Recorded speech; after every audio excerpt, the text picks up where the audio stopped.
마태복음 16장 13절에서 17절까지 말씀 우리 같이 제가 읽도록 하겠습니다. 제가 봉독하겠습니다. 예수께서 빌립보 가이사랴 지방에 이르러 제자들에게 물어 이르시되 사람들이 인자를 누구라 하느냐 이르되 더러는 세례 요한 더러는 엘리야 어떤 이는 에레미야나 선지자 중에 하나라 하나이다. 이르시되 너희는 나를 누구라 하느냐 시몬 베드로가 대답하여 이르되 주는 그리스도시요 살아계신 하나님의 아들이시니이다. 예수께서 대답하여 이르시되 바요나 시몬아 내가 복이 있도다. 이를 내게 알게 한 이는 혈육이 아니요 하늘에 계신 내 아버지시니라. 아멘. 오늘은 예수님을 아십니까? 라는 말씀의 제목으로 오늘 말씀의 제목이 예수님을 아십니까인데요. 오늘하고 다음 주 같은 제목으로 우리가 말씀을 좀 이렇게 보도록 하겠습니다. 한 주간 잘 지내셨죠? 너무 뵙고 싶었습니다. 그래갖고 물론 저희들 또 주중에 한 번씩 또 교제하지만 또 주일날 뵈니 너무 반갑습니다. 우리 하노이 샘물교회 인사가 있어요. 제가 아마 넣었는지 모르겠는데 그렇죠? 인사 뒤쪽에 아마 있을 거예요. 뒤쪽에 그죠? 한번 보시면 그렇죠? 제가 하나님은 당신을 하면 여러분도 하시는 겁니다. 하나님은 당신을 부르십니다. 하나님은 당신을 계획하십니다. 하나님은 당신을 사랑하십니다. 아멘. 맞아요. 하나님 당신을 부르시고 또 계획하시고 사랑하십니다. 이러한 고백이 우리 성도의 교절 가운데 있기를 소망하고요. 그런 하나님을 또 이렇게 기대하셨으면 좋겠습니다. 우리 말씀 좀 이렇게 보겠는데요. 여러분 작년에 있었던 이야기입니다. 2022년에 있었던 이야기인데 아마 여러분도 다 한번 들어보셨을 것 같아요. 이분은 굉장히 유명한 분인데 우리가 여러분들 중에 물론 이제 주식 투자를 하시는 분도 계실 거고 또 안 하시는 분도 우리 뭐 다 안 하시는 것 같긴 한데 돈이 없어. 없는 사람만 벌써 지금 그렇죠? 그래서 주식 투자를 안 하시는 분들도 이름을 꼭 한번 들어보셨을 것 같아요. 워런 버핏이죠. 워런 버핏이라는 유명한 투자자인데 이분이 이제 그 자선 행사를 해요. 이게 뭐냐면 아마 들어보셨을 거예요. 이 점심 식사를 합니다. 그거를 경매에 이렇게 붙입니다.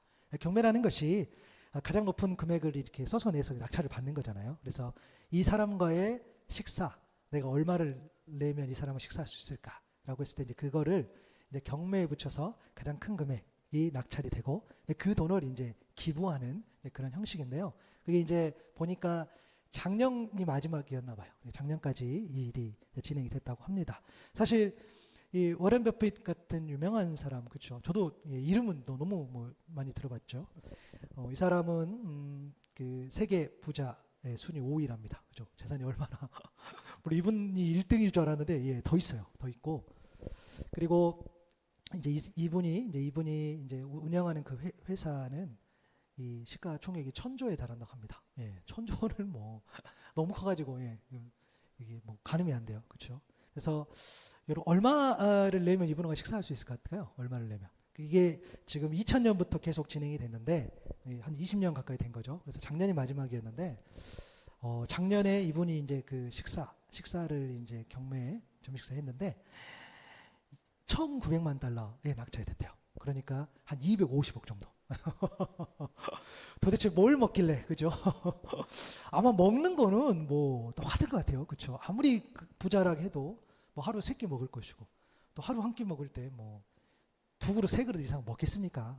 되게 조금 먹잖아요. 많이 먹지도 않고 좀 그런 시대도 아니고. 근데 약 200, 이제 그때 환율인 것 같아요. 246억 뭐 5천만 원 이렇게 되어 있는데 아마 거의 250억 가까운 그 금액이 이제 된 거고 그리고 그 누적 금액만 해도 약 700억 가까이 된다고 합니다. 와, 대단하죠? 이 사람하고 식사한다고 이제 그 비용을 이렇게 내는 건데요. 사람들이 왜 이 사람을 만나고 싶어 할까라는 질문. 사실은 뭐 굳이 설명하지 않아도 될 것 같아요. 그죠? 너무 유명하기 때문에. 그죠? 결국에는 이 사람이 투자의 귀재이기 때문에 이제 투자에 관련된 것을 알고 싶기 때문에 그렇죠? 이 사람을 만나고 싶어 하지 않을까라고 생각을 해요. 맞죠? 그렇죠? 투자라는 것이 뭡니까? 어떤 그러니까 뭔가를 얻기 위해서 그죠? 얻기 위해서 이익을 내기 위해서 어떤 자본이라든가 또 시간이라든가 정성을 쏟는 것을 우리가 보통 투자한다 그러는데 저 여러분은 정말 하나님을 알아가는 그 예배에 투자할 수 있기를 바랍니다. 정말 그렇게 바라요. 물론 다른 이야기는 하지만 그렇죠. 어찌됐든 이제 투자를 했다는 거야. 근데 여러분 저는 몰랐어요. 저는 이거를 물론 저만 몰랐을 수도 있는데 이제 이분을 만나면 사실 이제 그런 투자 때문에 그런 이야기를 물론 하겠지만 이 사람을 만나면 투자 계획을 묻는다거나 어떤 종목을 물어본다거나 요런 거는 안 된다라는 거야. 네. 이 식사의 규칙이 그런다는 거야. 물어보면 안 돼요. 그리고 이분도 다음에 어디에 투자할지는 이게 말할 수 없다라는 거야. 그러니까 투자의 기재인데 투자 빼놓고 다 이야기할 수 있다는 거야. 네. 이건 몰랐어요. 네. 그래서 그 룰을 적용함에도 불구하고 마지막에 낙찰된 사람은 약 250억 가까운 비용을 내고 이 사람을 만난다고 이야기한다는 거야. 그럼에도 그렇죠? 그럼에도 그렇게 비용을 들여도 그 사람을 만나기를 원합니다. 왜요? 그 사람이 굉장히 특별하기 때문입니다. 특별한 능력. 사실 특별한 건 맞는 것 같아요. 그렇죠? 우리가 이런 표현에서 난 사람, 그죠? 어떤 한 분야에서 굉장히 탁월한 사람인데 그래서 그를 만나면 무언가 얻을 수 있다고 생각한 것 같아요. 그죠? 왜냐하면 결국에는 어떤 일을 할 때 모든 일은 이 사람으로부터 시작되기 때문입니다. 이처럼 사람들은 특별한 사람들을 되게 만나고 싶어 해요. 그 사람을 왜냐하면 만나야지 이제 알 수 있기 때문입니다. 만나야지 관계도 맺고 그렇죠? 또 잘 알아야지 그 사람한테 무언가를 또 도움을 받거나 얻을 수 있다고 생각하기 때문이죠. 만약에 누군가를 만나러 가고 누군가에게 뭔가를 물어본다고 했을 때는 그 사람 만났을 때는 사실은 굉장히 공부하고 가는 게 중요한 것 같아요. 그래서 만약에 이 워렌 버핏 같은 사람을 만난다고 한다면 굉장히 공부를 하고 왔을 것 같아요. 왜냐하면 시간이 없기 때문에 정말 이거는 꼭 물어봐야지라고 했을 것 같긴 한데 그래서 그 누구나 다 그럴 것 같아요. 저도 여러분도 아시겠지만 또 교회를 또 개척을 준비하면서 작년 제가 여기를 3번 정도 답사를 하면서 저도 고민을 하는 거죠. 오는 시간이 정해졌기 때문에 지금 와가지고 또 어떤 분을 만나서 또 뭔가를 물어보고 그렇죠. 그런 일들을 하물며 평범한 저도 그렇게 해요. 왜냐하면 그것을 어떤 내용들을 제가 알아야 되기 때문이죠. 그러다 보니까 뭔가를 알려고 할 때는 굉장히 특별한 사람을 만나고 싶어요. 또 저도 목회자이기 때문에 정말 기라성 같은 그런 선배님들 계시잖아요. 훌륭한 분들. 그분들을 또 뵙고 싶기도 하고 또 우리 오늘 또 같이 예배에 참여하신 분들은 거의 15년 이상 거주하신 분들. 근데 궁금해. 와, 그러니까 오랜 시간 동안 어떻게 살 수 있을까? 저희 같이 이제 얼마 몇 년 기껏해야 올해 작년 또 아니면 코로나 기간 동안 한 2년 이 정도인데 야, 궁금해요. 어떻게 이런 오랜 시간 동안 또 이런 해외에서 또 이렇게 생활하실 수 있을까? 이런 거죠. 여러분, 예수님 당시에도 그랬던 것 같아요. 사람들이 예수님을 특별하게 생각했던 게 분명합니다. 왜냐하면 예수님 공생의 사역을 보면 사람들이 그 특별함에 매료됐어요. 그래서 그를 만나고 싶었고 또 알고 싶어 했습니다. 여러분, 예수님의 특별함 몇 가지 이야기해 볼까요? 마태복음 8장에 보니까 제자들이 이 배에서 이제 배에 있는데 제자들이 그 배에 있는데 그 배가 이제 위험한 거죠. 예수님 주무시고 계셨어요. 그때 제자들이 예수님을 깨우면서 주여 우리를 구원하소서 우리가 죽겠습니다라고 했을 때 마태복음 8장 26절과 27절에 보니까 뭐라고 합니까? 어찌 무서워하느냐 믿음이 작은 자들아 하시고 곧 일어나서 바람과 바다를 꾸짖다고 이렇게 표현됐어요. 그래서 사람들이 보니까 이 사람이 누군데 바람과 바다도 순종하는가 하더라라고 기록이 되어 있어요. 여러분, 여러분들이 모시는 어떤 선생님 혹은 선생님 같은 말이죠. 선생님 아니면 사장님, 그죠? 여러분 같이 공동체에 있는 어떤 장이 바람과 바다도 순종시키는 사람이라면 와, 좀 있어 보이지 않나요? 그렇죠? 너무 대단한 것 같아요. 야, 이는 성경에 보니까 되게 특별한 모습인 거죠. 예수님이 도대체 누구신데 바람과 바다도 순종시키는가라는 거죠. 여러분 마태복음 11장에도 보니까 이 요한이 오게 갇혔을 때에 또 제자들을 보내면서 예수님한테 이제 질문을 합니다. 오실 그이가 당신입니까? 아니면 우리가 다른 사람을 기다려야 됩니까? 라고 질문을 합니다. 그럼 예수님께서 가서 이렇게 이야기라고 해요. 마태복음 11장 5절에 보니까 맹인이 보고 못 걷는 사람이 걷고 나병한 자가 깨끗함을 받고 못 듣는 자가 듣고 죽은 자가 살아나고 가난한 자에게 복음이 전파된다 하라라고 이야기를 합니다. 내가 메시아다라고 말로 하지 않았지만 내가 메시아, 예수님 자신이 메시아라는 사실을 증명해 주신 거죠. 이 말씀은 이사야 61장 1절의 말씀을 생각나게 합니다. 주 여호와 영이 내게 내리셨으니 이는 여호와께서 내게 기름을 부으사 가난한 자에게 아름다운 소식을 전하게 하려 하심이라. 나를 보내사 마음이 상한 자를 고치며 포로된 자에게 자유를, 갇힌 자에게 노임을 선포하며. 예수님께서 이사야 이 선지자를 통해서 주신 그 메시아의 이야기. 근데 예수님께서 실제로 똑같이 이런 모습을 보이는 거죠. 그러니까 사람들이 예수님을 궁금해하는 거야. 야, 뭐 예수라는 사람이 있는데, 야 메시아 같아. 야 메시아 말씀처럼 그렇게 그런 모습들이 보여. 라는 것들이 내용들이 계속 회자되는 거죠. 마태복음 12장 22절에도 보니까 이렇게 되어 있어요. 그때 귀신 들려 눈물고 말 못하는 사람을 데리고 왔거늘 예수께서 고쳐주신다 그랬어요. 그 말 못하는 사람을 말은 보게 된지라 라고 이야기했을 때 우리가 다 놀랐다 그랬어요.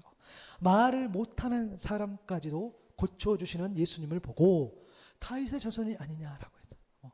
우리가 기다리는 그 다윗의 자손 메시아 그 사람 혹시 아닌가라고 사람들이 생각했다는 거죠. 이처럼 사람들은 예수님을 만나보고 예수님 누구인지를 알기 원했어요. 근데 그랬었을 것 같아요. 우리가 생각해보면 자꾸 이상해. 이상한 게 아니라 너무 심해.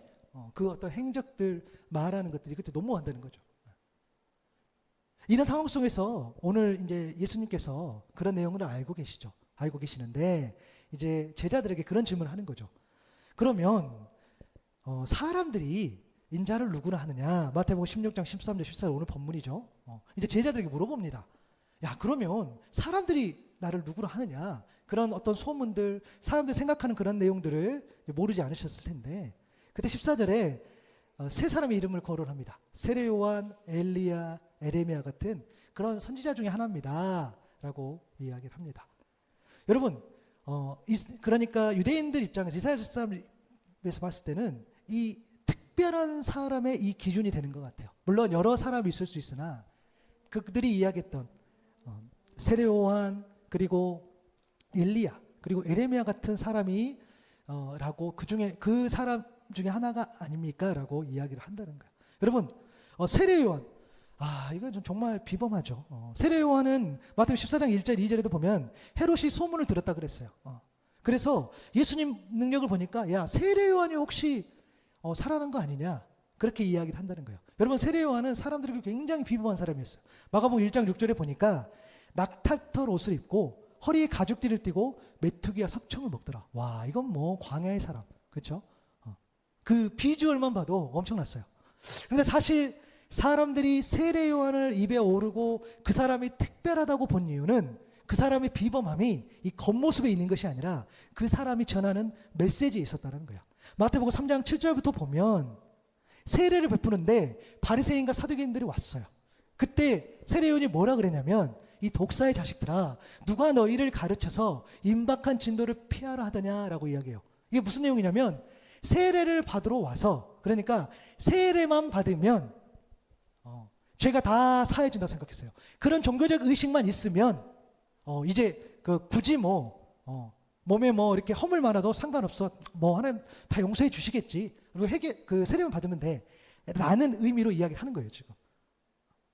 그러므로 회개에 합당한 열매를 맺고 오라고 이야기를 합니까? 야, 너희들 그렇게 엉망진창으로 살아가는데 그럼 딸랑 와서 세례. 마치 우리랑 적용하면 너희 딸랑 와서 그냥 예배만 드리면 다 되는 줄 아냐? 아니, 회개에 합당한 열매를 맺으라고 이야기한다는 거예요. 돌이키라는 거야. 그러한 삶이 필요하다는 거야. 하나님 앞에 돌아가는 그런 돌아섬도 없이 너희들이 어떻게 하나님 앞에 나아갈 수 있겠느냐. 지금 세례 요한이 그런 의미로 이야기한다는 거야. 마태복음 3장 9절에 보니까 아브라함 이야기를 해요. 너희들이 속으로 아브라함이 우리 조상이라고 생각하지 말라. 야 너희들이 아브라함의 자손이 맞아요. 자손이 맞는데 너희들 그것 가지고 그러니까 선민세상이죠. 하나님께서 이방인들 다 무시합니다.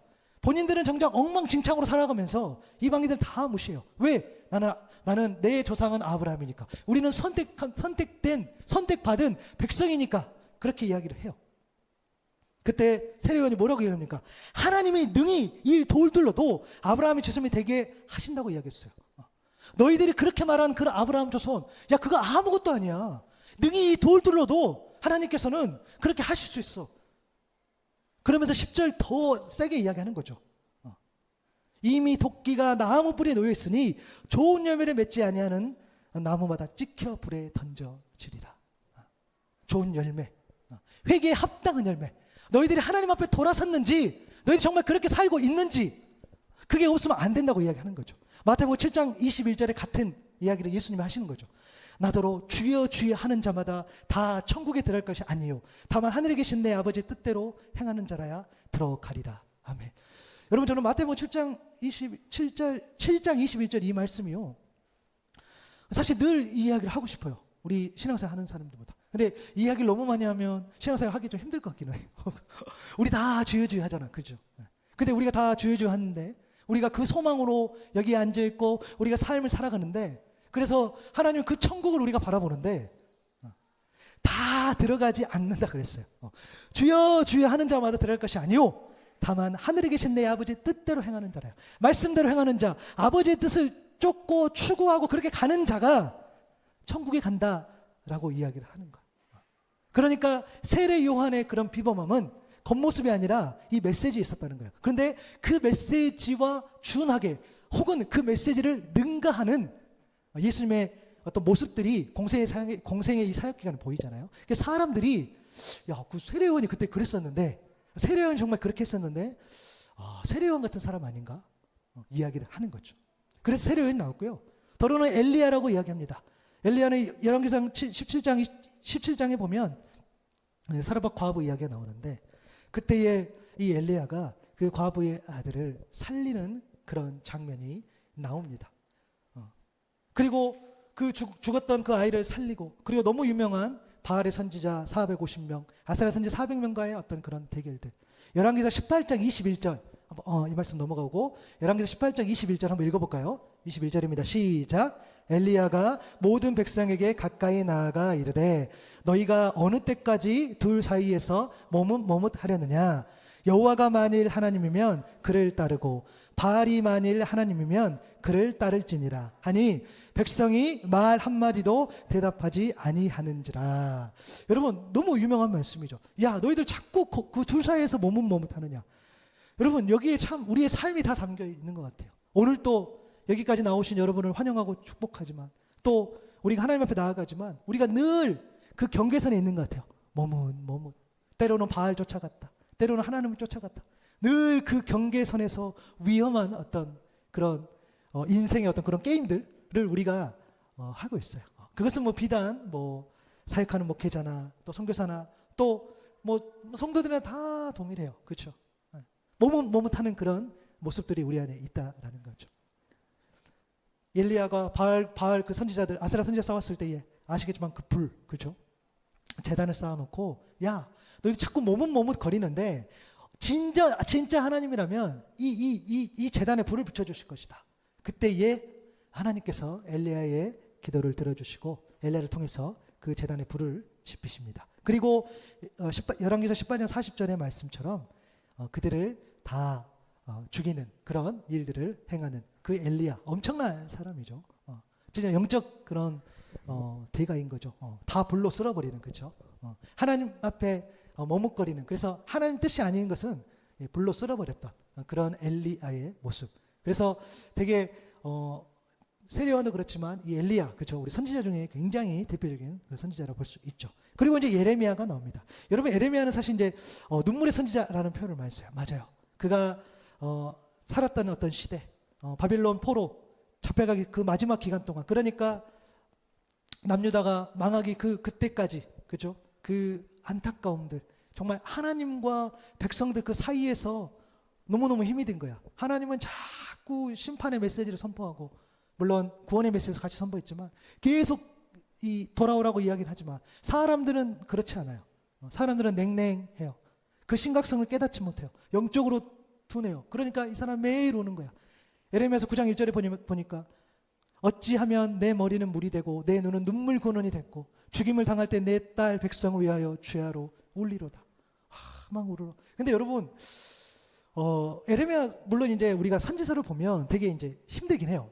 막 이게 답답해요. 팍팍하고. 근데 우리가 조금만 이 예레미야 선지를 생각해 보면 나라가 망해. 이제 사실 망하는 건 기정사실이에요. 근데 그 상황 가운데서 한 영혼이라도 지금 돌이키길 원하고, 물론 바빌론 포로기 정말 하나님 때에 다시 돌아온다고 말씀하셨지만 나라가 망한다니까, 죽는다니까요. 근데 그것을 보고 예언하는 그 심정. 여러분들이 똑같이 여러분의 가정을 보고 하나님께서 야, 내가 너희 가정을 구원하지만 야, 걔는 죽어. 라고 만약에 그렇게 한다면 여러분이 속한 어느 공동체가 있어요. 여러분이 속한 만약에 교회가 있는데 만약에 하나님께서 정말 그렇게 메시지를 주셨다면 우리 얼마나 힘들까요? 야, 이 공동체를 하나님이 쓰시지만 이 공동체 가운데에 심판받는 것들은 심판받아. 하나님 공의의 하나님이시기 때문에 그것을 알고 만약에 사역한다면 큰일 나죠. 여러분, 우리가 말은 않지만 여러분도 잘 아실 거예요. 정말 하나님 앞에 잘못 살거나 하나님 앞에 범죄하고 살아가는 그 사람들을 보면 우리가 굳이 이야기 안 해도 하나님께 심판받는 것은 맞는 것 같아요. 그죠? 우리가 잘 그 때를 모르고 하나님이 어떻게 하실지 모르지만, 그죠? 그거는 정말 그런 것 같아요. 그리고 또 이것도 있는 것 같아요. 하나님께서 심판하지 않는다고 할지라도 여러분 가장 무서운 거 아시죠? 하나님은 그냥 내버려 두는 거. 네. 우리가 그것까지 염두해야 돼요. 우리가 보면 정말 전쟁도 일어나고 어떤 어려움들을 겪습니다. 근데 그렇게 공격하고 그렇게 힘있어 보이는 그들이 아무 어려움도 겪지 않게 보일 때가 있죠. 우리 신학적으로 신정론이라는 표현을 쓰는데, 근데 하나님이 내버려 두시다고 한다면 정말 그것만큼 더 큰 심판은 없어요. 그렇잖아요. 돌이킬 수 없다라는 거. 어찌됐든 예레미야의 시대, 예레미야는 그런 시대를 살았어요. 그러다 보니까 사람들은 예수님을 보면서 혹시 세례요한, 혹시 엘리야, 혹시 예레미야 이야기를 하면서 예수님께 관심을 갖는 거죠. 사실은 예수님께 관심을 가졌다기보다는 예수님이 보이셨던 어떤 그런 비범함에 대해서 이 사람들이 관심을 가졌을 겁니다. 그런데 예수님은 많은 사람들이 어떤 이야기를 듣고, 근데 그것보다 더 중요한 게 뭐였습니까? 제자들이 예수님을 정말 나를 어떻게 알고 있는지, 예수님 당신이 나를 어떻게 알고 있는지 그것을 더 중요하게 생각하시고 그것을 더 예수님께서 보셨다는 거예요. 그러니까 여러분들이 사람들이 교회를, 사람들이 예수님을, 사람들이 어떤 신앙생활 하는 것에 대해서 이런저런 이야기를 하는데 정작 우리 하나님께서, 우리 주님께서는 여러분 한 분 한 분의 한 분 한 분이 도대체 예수님을 어떻게 고백하는지 관심이 있다라는 거예요. 마태복음 16장 15절이죠. 이르시되 그러면 너희는 나를 누구나 하느냐라고 이야기합니다. 사람들이 나를 만나서 이런저런 이야기를 했는데 너희는 나를 어떻게 생각하느냐, 너희도 그들과 똑같이 생각하느냐, 너희는 나를 아느냐라고 질문합니다. 여러분 어떠십니까? 여러분은 예수님을 아십니까? 이렇게 질문하면 보통 이렇게 생각하십니다. 저도 그럴 것 같아요. 성경을 제가 잘 몰라서 예수님을 잘 모르는 것 같아요 라고 이야기해요. 그렇죠? 다 이렇게 해서 내가 성경도 잘 모르고 잘 안 본 것 같고 그러니까 예수님을 잘 모른다고 이야기할 수 있을 것 같아요. 다 맞다라고 할 수 없지만 다 틀리다고 할 수도 없죠. 근데 여러분 이런 좀 정의가 필요해요. 이때 제가 말씀드린 그 포인트는 예수님을 아십니까? 라는 것은 우리가 좀 관계로 풀었으면 좋겠어요. 관계, 친밀함. 예수님을 아십니까? 예수님과 얼마나 관계가 깊습니까? 예수님과 얼마나 친밀하십니까? 라는 것을 한번 생각을 해봤으면 좋겠어요. 근데 저와 여러분을 비롯한 신앙생활 하는 대부분은 예수님을 안다고 생각하며 신앙생활을 합니다. 예수님을 모른다 하기에는 예수님에 대해서 우리들은 참 많이 아는 것 같아요. 여러분 우리가 얼마나 지금까지 예배를 많이 드렸습니까? 얼마나 많은 성경 공부, 얼마나 많은 수련회, 얼마나 많은 세미나, 얼마나 많은 특별 예배. 지금 또 다니엘 기도회가 또 이렇게 진행이 되고 있고 또 거기에 또 많은 또 분들이 기도하고 또 거기에서 선포되어지는 그런 어떤 말씀들 또 어떤 그런 간증들이 또 많은 분들에게 또 힘도 되고 위로도 되고 그렇죠. 또 많은 것들을 생각나기도 합니다. 그만큼 우리는 얼마나 많이 듣습니까? 여러분 세상 사람들도 마찬가지예요. 얼마나 많이 알려져 있습니까? 지금은요 너무 우리 이 신앙이라든가 교회라든가 너무 이게 민낯이 이게 공개돼서 세상 사람들이 교회를 더 잘 알아. 그죠? 세상 사람들이 목회자 더 잘 알아요. 그래서 제가 이제 교회를 시작했기 때문에 교회에 대해서 잘 아는 분들도 저희를 정말 생각해서 이런저런 말씀을 해주시고 교회를 잘 모르지만 저희한테 이런저런 이야기를 막 합니다. 그죠? 교회를 잘 모르시는 분도 이렇게 해야 된다, 저렇게 해야 된다, 사모는 이렇게 해야 된다, 저렇게 해야 된다, 밥은 먹어야 된다, 말아야 된다, 이런 이야기를 막 합니다. 그만큼 여러분 다 알아요. 사실은 다 그런 것 같아요. 신앙도 그렇고 예수님에 대해서도 그렇고 사실 모르지 않는 것 같아요. 그런데 우리는 여기서 조금 더 깊이 있게 갔으면 좋겠어요. 예수님을 안다라고 했을 때, 우리가 예수님을 안다면 오케이, 그럼 여러분 증거가 필요해요. 그럼 도대체 예수님을 알고 안다고 한다면 그럼 도대체 그 안다는 것을 뭘로 증명하느냐는 거예요. 여러분들이 저를 강 목사 사랑해라고 했어요. 근데 한 번도 연락 안 하고 한 번 커피 한 잔도 안 마셔보고 한 번도 본 적도 없이 그러면서 저를 사랑해야 한다면 제가 예 이렇게 받겠어요? 설상 강 목사 사랑해요.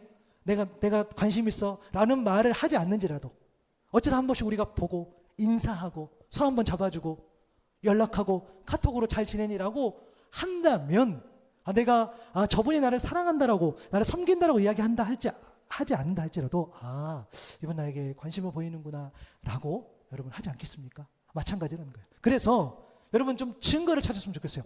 예수님을 아십니까? 라는 질문에 그 증거가 필요해요. 첫 번째 뭡니까? 예수님에 대한 여러분 믿음의 고백이 분명히 있어야 된다는 겁니다. 왜냐하면 예수님은 우리의 알의 대상이 아니라 믿음의 대상, 믿음의 고백의 대상이기 때문입니다. 세상 사람들은 예수님에 대해서 안다라고 했을 때는 어떤 정보일 수 있겠죠. 어떤 과거의 히스토리, 역사일 수 있겠죠. 그리고 사람들이 더 살아가는 그런 모습일 수 있겠죠. 그러나 우리 믿는 사람, 그러니까 예수님을 온전히 안다라고 하는 사람들에게는 반드시 믿음의 고백이 필요한다는 거예요. 여러분 히브리서 12장 2절에 보면 예수를 바라보자. 너무 유명한 말씀이죠. 예수를 바라보자 할 때 그 예수님에 대해서 하반절에 뭐라고 됐습니까? 그는 그 앞에 있는 기쁨을 위하여 십자가를 참으사 부끄러움을 개의치 아니하시더니 하나님 보호자 우편에 앉으셨다. 그 예수를 바라보자 하면서 예수님을 뭐라고 정의합니까? 믿음의 주, 온전하게 하신 이라고 정의를 해줍니다. 근데 이것을 조금 더 의역해서 표준 세번역 버전을 보면 믿음의 창시자, 요 왕선자이신 예수를 바라봅시다라고 권면합니다. 그러니까 여러분 믿음이라는 것이요 굉장히 좀 추상적입니다. 내가 믿어요, 내가 그 사람을 믿어요라고 했을 때는 그 믿음이라는 것은 결국 뭡니까? 그 믿음에 대한 사실은 삶의 태도가 담겨 있다는 거예요. 내가 어떤 사람을 진실로 믿어요. 내가 어떤 사람을 정말 닮고 싶어요. 그러면 그 사람이 했던 말, 그 사람의 행동대로 사실 쫓아가게 되어 있다는 거죠. 그래서 사실은 자녀 교육이라는 것이 부모, 그렇죠? 자녀한테 신앙 교육이라는 것이 결국에 부모잖아요. 그렇죠? 또 이렇게 말하면 우리가 굉장히 불편하죠. 아이들을 키워내는 입장에서. 그렇죠? 근데 어쩔 수 없어요. 뭐 저도 마찬가지고 우리가 자유할 수 없는 거예요. 교육에서 가장 기본이 되는 것은 아이들이 뭐 누굴 보고 자라겠어요. 부모 보고 자라는 거잖아요. 그래서 우리가 연약함도 보이지만 정말 신앙적으로 흔들리지 않는 정말 큰 산 같은 그런 모습을 보일 필요가 있다라는 거죠. 그 믿음의 고백. 여러분 마태복음 16장 15절 16절 베드로가 뭐라고 고백합니까? 너희는 나를 누구냐 했을 때 주는 그리스도시요 살아계신 하나님의 아들입니다 라는 이 고백. 주님은 살아계신 하나님의 아들이다. 주님은 메시아다. 그리스도시다 라고 이야기를 했어요. 그렇게 고백했습니다. 여러분 이 말씀 우리는 감동을 잘 받지 않아요. 왜냐하면 워낙 유명한 말씀이다. 이 베드로가 이 고백을 통해서 엄청나게 그의 신앙이 이제 증명이 되는 거죠. 사실은 베드로의 신앙의 고백이지만 하나님을 예수 그리스도를 따르는 우리 모두의 어떤 신앙의 고백이 되어야 될 줄로 믿습니다. 그렇게 고백했을 때에 사실은 마태복음 3장 17절에 예수님 세례 받으실 때에 이는 내 사랑하는 아들이요 내 기뻐하는 자라라는 음성을 들었어요. 또 마태복음 8장 28절 29절에 보니까 귀신 들린 자 이야기가 나옵니다. 귀신 들린 자 이 사람은 정말 귀신이 귀신같이 알아본다고 예수님에 대해서 하나님의 아들이라는 표현을 써요. 온 우주 만물도 또 자연도 심지어 귀신 들린 자도 예수님을 알아본다라고 이야기를 하는 겁니다. 지금. 그래서 베드로가 그렇게 고백이 베드로가 예수님을 알았다라고 했을 때는 이 신앙의 고백이 있었다는 거예요.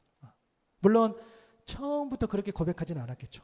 마태복음 4장에 보면은 예수님께서 베드로를 어떻게 해요? 사람을 낳는 업으로 건져주시고 마태복음 8장에 보면은 이 베드로의 장모의 열병을 고쳐 주십니다. 마태복음 10장에 보면은 12제자 이름 명단이 되어 있어요.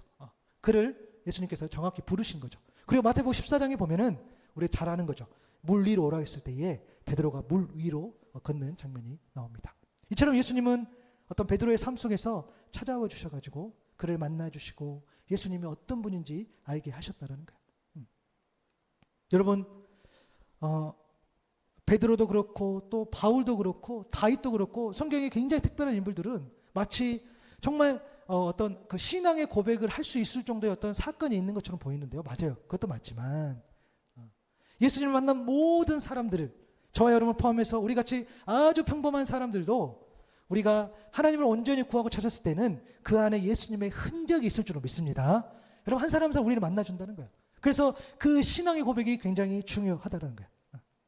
여러분, 내가 예수님을 찾은 것 같지만, 내가 붙잡은 것 같지만, 내가 부르짖고 내가 의지하고 내가 간구한 것 같지만 우리 주님이 먼저 손 내밀어 주신 줄로 믿습니다. 여러분, 그래서요, 예수님을 어떻게 고백하십니까? 라는 그 질문에 우리는 오늘 좀 진지할 필요가 있어요. 생각해보니까 나는 예수님을 어떻게 고백하고 있지? 생각해보니까 나는 예수님에 대해서 내가 정말 알고 그분을 이야기하고 있는 걸까? 라는 것들, 우리가 잊고 살아간다는 거예요. 제가 고민을 해봤어요. 왜 이거를 잊어버리고 살까라고 했을 때는 우리는 실제로, 저도 그렇고 여러분도 그렇고, 우리가 신앙생활을 어쨌든 하다 보니까 그런 또 우리가 또 만나는 사람 대부분이 신앙인이다 보니까 그런 이야기를 할 기회가 좀 없는 것 같기도 해요. 사실은 그게 우리한테 핑계가 될 수는 없지만 우리가 그럴 때가 참 많은 것 같아요. 굳이 뭐 내가 예수님에 대해서 이야기하지 않아도. 그런데 정말 우리가 예수님을 안다라고, 적어도 저와 여러분이 예수님을 압니까? 라는 질문에 예수님 잘 모르겠는데요 라고, 오케이, 그러면 저도 더 이상 이야기하지 않겠어요. 더 이상 말씀드리지 않겠어요. 여러분들 중에 예수님을 모른다고 하는데, 근데 만약에 예수님을 안다, 제가 예수님을 안대요, 저는 예수님을 알고 있는데요, 예수님을 아십니까? 그 질문에 제가 알고 있습니다 라고 만약에 대답한다고 한다면 그 예수님을 아는 그 이유, 내가 그 예수님을 고백하는 그 고백이 우리에게 소망, 그 소망이 되어야 될 줄로 믿습니다.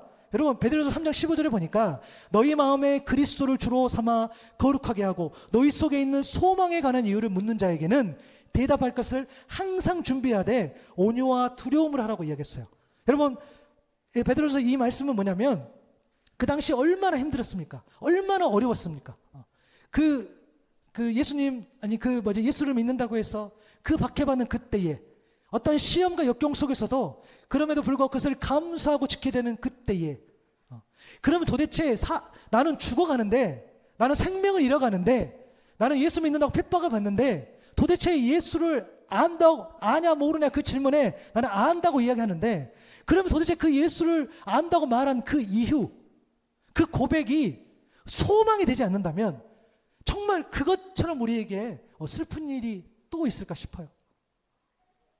여러분, 내가 예수님을 안다라고 했을 때는 정말 우리가 내가 예수님을 어떻게 알지, 예수님 나에게 어떤 분인지라는 그 신앙을 좀 회복하고 다시 한번 점검할 수 있는 저와 여러분 될 수 있기를 바랍니다. 여러분, 저는요, 누가 저한테 예수님 어떤 분이고 또 하나님이 어떤 분이고 또 신앙생활 어떻게 하냐라고 질문한다면 저는 여호수아 1장 9절의 말씀을 보통 마음속에 새깁니다. 내가 내게 명령한 것이 아니냐, 강하고 담대하라, 두려워하지 말며 놀라지 말라, 내가 어디로 가든지 내 하나님 여호와가 너와 함께 하느니라 하시니라. 아멘. 그러니까 네가 어디로 가든지 하나님께서 하신다는 이 말씀, 너와 함께하는 이 말씀이 이 말씀은 제가 20살 때 받은 말씀인데 그게 너무 명확해요. 그러나 이 말씀보다 더 강력하게 임한 건 뭐냐면 내가 내게 명령한 것이 아니냐. 저는 이 여호수아 1장 9절 이 말씀이 저 개인적으로 제 심령에 꽂히는 순간 모든 하나님의 말씀은 저는 이제 명령으로 듣습니다. 내가 내게 명령한 것이 아니야. 여러분, 명령이라는 것은요, 받는 사람이 그냥 따르는 거예요. 믿음으로 순종하는 거죠. 그래서 일단 하나님 앞에 그 명령은 순종하는 것이 먼저라고 생각을 해요. 물론 제가 다 순종한지는 모르겠어요. 제가 다 믿음으로 간지는 모르겠으나 어찌됐든 혹시 누가 나에게 신앙생활 어떻게 하냐고 물어봤을 때는 저는 개인적으로 이 말씀으로 나아갑니다. 하나님 명령 앞에 믿음으로 순종하는 것이 내게 주신 은혜요 사명이라는 거예요. 여러분들, 이것이 저에게 소망이에요. 내가 왜 순종하겠어요? 내가 왜 이 길을 따르겠어요? 내가 담대함과 두려움 가운데서 내가 왜 이 길을 가겠어요? 하나님 명령 앞에. 왜냐하면 그 끝에 대한 소망이 있기 때문에요. 세상에서 말하는 그 성공의 그런 개념이 아니라 영원하신 하나님 나라. 내가 순종했을 때에, 내가 마지막까지 최선을 다했을 때에, 하나님 앞에 나아갔을 때에 하나님 나에게 잘했다, 칭찬받는 종아. 그래서 하나님과 나에게 영원토록 그런 친밀한 관계 속에 들어가는 그것. 그것이 나에게 소망이 되기 때문에 내가 그렇게 신앙을 고백한다는 거예요. 저 여러분에게 그러한 신앙의 고백이 있기를 바랍니다. 여러분, 예수님을 안다. 그러니까 여러분들이 예수님을 안다라고 한다면, 모른다고 한다면 오케이. 그래, 어쩔 수 없어. 일단 내가 예수님 잘 모르겠는데요. 그거는 모르겠어요. 그것은 조금 기다리죠. 그러나 안다라고 고백했을 때는 우리에게 그러한 믿음의 신앙이 고백이 있어야 될 줄로 믿습니다. 그리고 여러분, 이러한 신앙의 고백이 따로 이런 신앙을 고백이 우리가 했었을 때는요, 또 반드시 우리가 이걸 또 점검해야 돼요. 뭐냐면 여러분, 이 고백이 내가 깨달아 안 것인가, 아니면 누군가 나에게 깨달음을 주신 것인가를 분명히 해야 된다는 거예요. 자, 다시 내가 고백을 했어요. 근데 그 고백이 내 의지로 한 것이냐, 내 생각대로 한 것이냐, 이것인지, 아니면 나에게 주신 어떤 그런 감동, 나에게 주신 어떤 그런 울림, 그리고 정말로 깨달아 알아져서 내가 이렇게 고백이 되어지는가, 이게 굉장히 중요하다는 거예요. 여러분, 마태복음 16장 16절에 주는 그리스도요 살아계신 하나님의 아들이라고 고백했을 때에 17절에 예수님 뭐라고 했어요? 내가 복이 있도다 그랬어요. 이를 내게 알게 한 이는 혈육이 아니고 하늘에 계신 내 아버지시다라고 이야기를 했습니다. 여러분, 그래서 이 고백은 분명 사실 주는 그리스도시요 살아계신 하나님의 아들입니다 라고 고백했을 때 이 고백이 베드로 거예요. 맞아요. 여러분들이 우리 주님을 고백했을 때 하나님은 나에게 사랑의 하나님입니다. 하나님 나에게는 정의의 하나님이시고 하나님 나에게 위로의 하나님이십니다 라고 여러분들이 고백을 했어요. 그 고백이 여러분 거가 맞아요. 그러나 하나님께서 이를 알게 하시니, 예수님께서 더 한 발자국 나은 거죠. 이것을 알게 하신 이가 하늘에 계신 내 아버지시다 라고 이야기를 합니다. 고린도전서 12장 3절 하반절에 보면 이렇게 돼 있어요. 또 성령으로 아니하고는 누구든지 예수를 주시라 할 수 없느니라. 아멘. 여러분, 성령이 아니고서는 예수님을 주라 고백할 수 없다라는 거예요. 내가 고백하는 것 같지만, 내가 그것에 대해서 말하는 것 같지만 성령께서 우리와 함께하여 주시지 않는다면 예수님을 주님으로, 주인으로, 통치자로, 하나님 아버지의 아들로 그렇게 고백할 수 없다라는 거예요. 분명하다는 거예요. 성령께서 여러분들의 감동을 주셔서 여러분의 신앙의 고백을 하게 하실 줄로 믿습니다. 여러분, 정말 그렇게 되기를 소망해요. 그럼 만나야 되겠죠. 주님은 이 고백에 대해서 베드로일 것이 좀 베드로일 것이 아니라고 말씀하신다는 거예요. 그래서 골로새서 3장 1절의 말씀처럼 위의 것을 찾으라라는 이 말씀. 그러므로 너희가 그리스도와 함께 다시 살리심을 받았으면 위의 것을 찾으라. 거기는 그리스도께서 하나님 우편에 앉아 계시느니라. 그래서 우리는 위의 것을 찾아야 된다는 거예요. 우리의 고백도, 우리의 삶도 하나님이 아니고서는 우리가 할 수 없다라는 겁니다. 예수님을 진정으로 아는 자들의 신앙 고백, 곧 그것이 하늘의 계시요 하나님의 역사라는 사실을 온전히 믿는 저와 여러분 될 수 있기를 바랍니다. 여러분, 그러면 이제 마지막으로 이거 하나만 더 점검할게요. 내 신앙 고백이 내가 깨달아 한 것인지, 아니면 성령 하나님께서 나에게 깨달음을 주신 것인지를 우리가 어떻게 알 수 있느냐는 거예요. 여러분, 우리가 어떻게 알까요? 제가 정답을 말씀드립니다. 정답은 알 수 없다. 알 수 없어. 그럼 죄송해요. 알 수 없어. 그런데 우리는 알게 되는 거죠. 어떻게 해요? 주관적인 그런 어떤 마음의 확신이 있을 수가 있어요. 기도를 통해서, 또 내 안의 떨림을 통해서, 또 정말 모든 사람이 A라는 말을 하지만 그 사람 혼자 감동받아서 B라는 결정을 내릴 수도 있다라는 거예요. 그렇죠? 그럴 때도 있어요. 그런데 여러분, 저는요, 조금 더 우리가 이 신앙을 너무 추상적으로 잡지 말고 신앙을 객관화할 필요가 있어요. 그러니까 먼저 내가 정말 내 신앙이 내가 우리 하나님을 만나고 내가 주님을 고백하는 것들이 정말로 맞다라고 한다면 내 시선으로 점검하는 것도 중요하고요. 그리고 너의 시선으로 점검하는 것도 중요합니다. 그러니까 내가 이렇게 살아가는 모습이 있잖아요. 나는 나에 대해서 관대할 수 있잖아요. 그죠? 반대로 또 엄격할 수도 있지만, 그런데 다른 사람의 시선은 좀 다릅니다.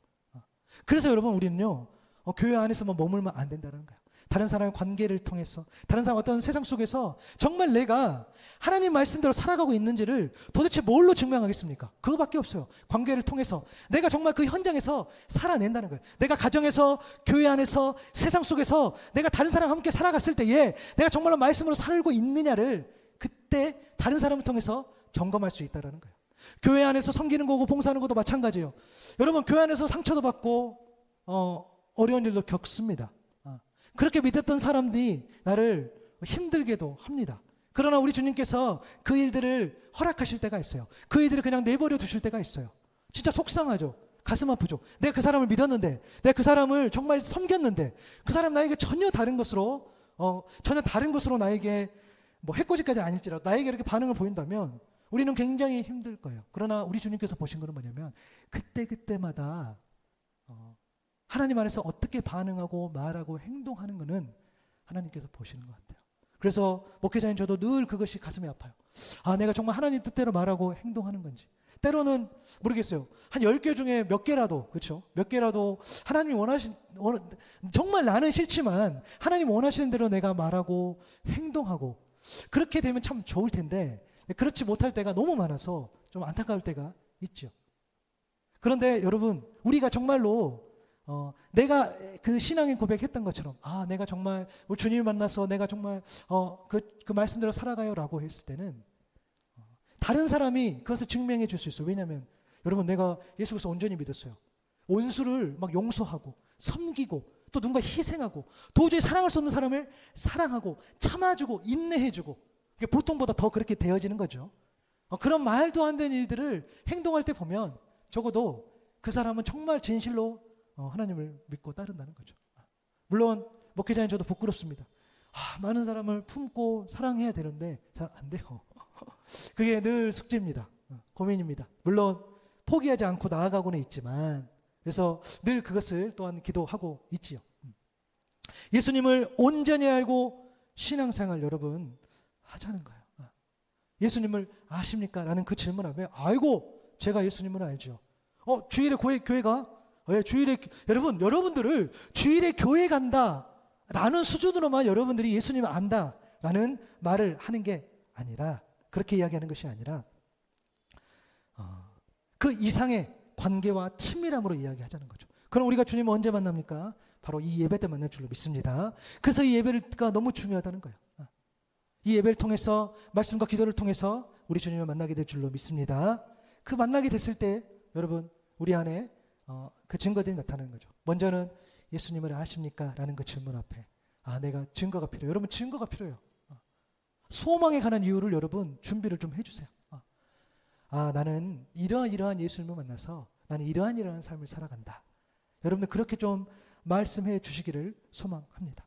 베드로가 처음부터 그렇게 고백하지 않았을 거예요. 그런 과정들이 있겠죠. 그러나 또 그렇게 고백한다 할지라도 베드로도 그렇게 고백했지만 마태복음 16장에 고백했지만 결국에는 예수님 십자가에 못 박혀지실 때까지 얼마나 실수를 많이 합니까? 그리고 정말로 그가 신앙의 절정 꽃을 피웠을 때는 언제였습니까? 한참 후였습니다. 그죠? 예수님 승천하시고 좀 있다가 그죠? 시간이 지나서 그리고 그가 마지막까지 순교할 때까지 그가 온전히 예수님의 사람으로 살아갈 때까지는 시간이 필요했어요. 걸렸어요. 물론 우리 주님께서 우리 하나님께서 그를 정말 쓰셨죠. 그래서 여러분 그렇게 베드로가 주를 위해 죽기까지 순종했던 그런 칭찬받는 존귀한 사람이 된 것을 우리가 봤잖아요. 그래서 그의 믿음을 사용하여 주신 것을 우리가 봤기 때문에 그래서 얼마나 그 고백들 그리고 예수님을 아는 것이 얼마나 중요한지 모릅니다. 정말 우리 아는 채 하지 않는 저 여러분 될 수 있기를 바랍니다. 우리 좀 아는 채 안 했으면 좋겠어요. 너무 예수님 잘 모르면서 그렇죠? 어떤 성경적 어떤 지식을 말하는 게 아니에요. 여러분 관계와 친밀함을 이야기하는 거예요. 적어도 우리 주님께서는 우리를 위해 십자가를 지시고 우리를 너무 사랑해 주신다는 그 사실을 정말 너무 가볍게 여기지 않으실 수 있기를 바랍니다. 그리고 그 고백들 정말 내가 나와지는 그 고백 예수님 나에게 이런 분이에요. 예수님을 내가 소개한다면 난 예수님 이런 분이라고 했을 때는 그 고백이 여러분의 어떤 개인적인 생각의 고백이 아니라 정말 성령께서 여러분의 마음을 만져주셔서 성령께서 동행하시는 그런 인생을 살아감으로써 깨달아 알게 되어져서 그렇게 친밀한 관계 속에서 고백할 수 있는 저와 여러분 될 수 있기를 바랍니다. 여러분 다른 이유가 없어요. 그럼 예수님 저 여러분 왜 이렇게 그렇게까지 하셨을까? 왜 손 내밀어 주셨을까? 사랑하셨기 때문입니다. 예수님이 저 여러분을 너무 사랑하셔요.